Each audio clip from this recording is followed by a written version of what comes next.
Saya ketika itu menyimpulkan, oh masjid itu adanya di Vatikan sana. Di Vatikan. Di sini tempat orang-orang putus asa masjid-masjid itu. Mengapa? Hanya nungkluk, dipaksa ngisi kaleng, keluar selesai. Merespon pernyataan kontroversial pimpinan Pondok Pesantren Al Zaitun Panji Gumilang, Wakil Ketua Umum Dewan Masjid Indonesia Haji Syafruddin menegaskan, sejak masa Rasulullah Shallallahu Alaihi Wasallam, masjid telah memainkan peranan penting sebagai pusat peradaban umat Islam dunia.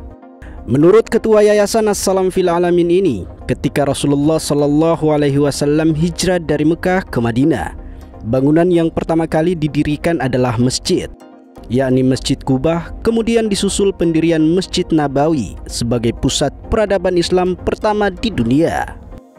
Mantan Wakapolri ini juga merespon gunjingan Panji Gumilang yang menyatakan masjid adalah tempat orang-orang putus asa. Haji Syafruddin menegaskan persoalan kotak amal itu adalah bentuk kepedulian dan keikhlasan masyarakat untuk keperluan pemeliharaan masjid dan sangat tidak layak untuk dipersoalkan.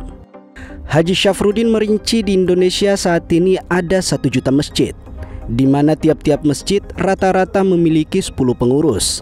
Dan jika ditotalkan ada 10 juta masyarakat pengurus masjid yang aktif. Kenyataan tersebut menunjukkan masjid adalah pusat peradaban paling stabil.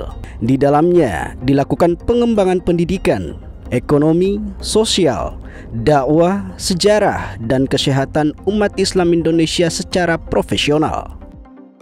Peradaban Islam pertama di Masjid Nabawi. Dibangun peradaban Islam pertama itu tersebar ke seluruh dunia di Masjid Nabawi. Jadi masjid adalah pusat peradaban. Masjid adalah pusat peradaban. Ya. Ditandai dengan hijrahnya Rasulullah Nabi Muhammad SAW dari Makkatul Mukarramah ke Madinatul Munawwarah, dan yang pertama dibangun adalah masjid. Ya, begitu sampai Masjid Kubah dulu, Masjid Nabawi. Di Masjid Nabawi itu dimulai pusat peradaban. Nah, pada saat itu terbangunlah sebuah imperium yang dinamakan Imperium Madinah. Nah, yang bertetangga dengan 2 imperium besar, yaitu Imperium Persia dan Imperium Romawi.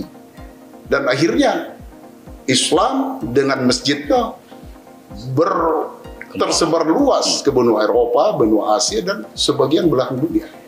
Masjid sudah 1 juta di Indonesia. Saya kan sudah bilang tadi, 1 juta di Indonesia dan pengurusnya 10 juta.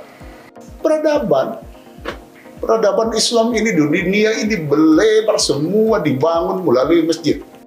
Semua lengkap. Kalau peradaban di situ sejarah, di situ pendidikan, ekonomi, penyebaran ke pusat kesehatan, ekonomi, dakwah. Ya, dakwah. Dari Jakarta, tim liputan Tawaf TV melaporkan.